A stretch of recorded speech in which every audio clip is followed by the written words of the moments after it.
I want to show some examples of linear transformations, by which right now all we mean is taking a fixed matrix and putting in all kinds of arbitrary input vectors and multiplying matrix times vector and seeing what comes out. And we'll see that linear transformations is the very general term for this kind of thing. So here's a matrix, 0, -1, -1, 0. It's very similar to ones we did in class. And what I'm doing is I'm putting in 4 very simple vectors into here. And 0, I just want to emphasize that when you take any matrix times the 0 vector, you're always going to get 0. So these are going to be very special kinds of transformations, taking points in one plane to points in another. They're always going to take the origin to the origin, and label that W here. Now what about these two very simple the vectors? These are called the standard basis vectors, I and J, E1, E2, whatever you want to call them, 1, 0, and 0, 1. I want to emphasize, this is something that the book talks about with matrix times vector, it's super crucial, that if you're multiplying a matrix times vector and this vector is 1, 0, it's really easy to do that product. It's just going to give you the first column of the matrix. So that this is a very important thing about how the structure of matrices works, is that this column of this matrix is the output when the input is this very simple particular input vector. So you just get 0, -1. So that's indicated by the x here, 0, 1, 0, going to the x here, 0, -1. Similarly, 0, 1 gets to the second column, that's -1, 0. That's z in this one going over to -1, 0. And then I want to think about not just points or vectors, but whole objects transforming. And the simplest thing I can do is this unit square. And this is the fourth vertex, 1, 1. And I'm going to plug that in. Now that's a little more complicated, but let's look at it. This vector 1, 1 is the sum of the two inputs. And by the distributive property for matrix times vector, this is part of the investigation you're doing, this output here is the sum of these two guys.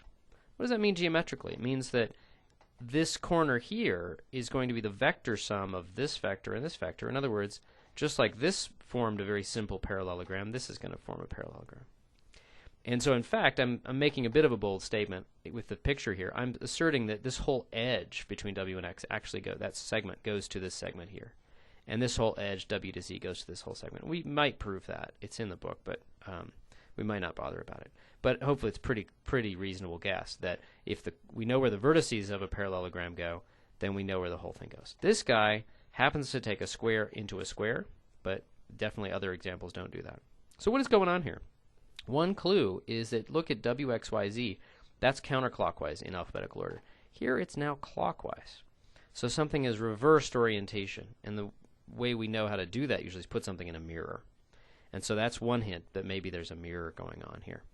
Well, another way to think about a mirror is if you look at reflecting in some line in the plane, there should be some vector that isn't reflected at all, namely a vector along that line. Is there something that's not moving? Well, all of this stuff, except for, of course, W with 0, has been moved. But let's see if we can find something that isn't moved. Well, let's try some other simple combinations. We tried 1, 1. We could try 1, -1. Let's see what happens there. 1, -1. That's going to be 1 here. And, oh, hey, row by column -1 here. Aha. So that's unchanged. And doesn't need to be in math mode, but it doesn't matter. Okay. So that's interesting. So 1, -1, if I put a vector up here, let's put a point up here, plot 1, -1, then that vector is going to go to itself right here. Okay. So that's interesting. Let's just let's go ahead and plot that. Again, 1, -1.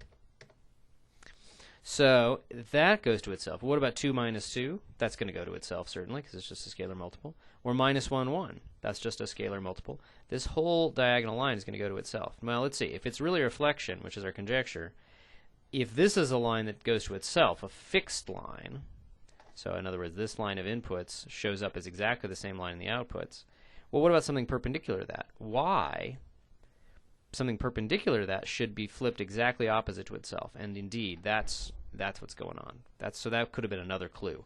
when you look for mirrors, look for something that's exactly opposite to itself. And we actually already had that, the 1, 1. So this looks like our guess is that it's reflection in the line y equals minus x.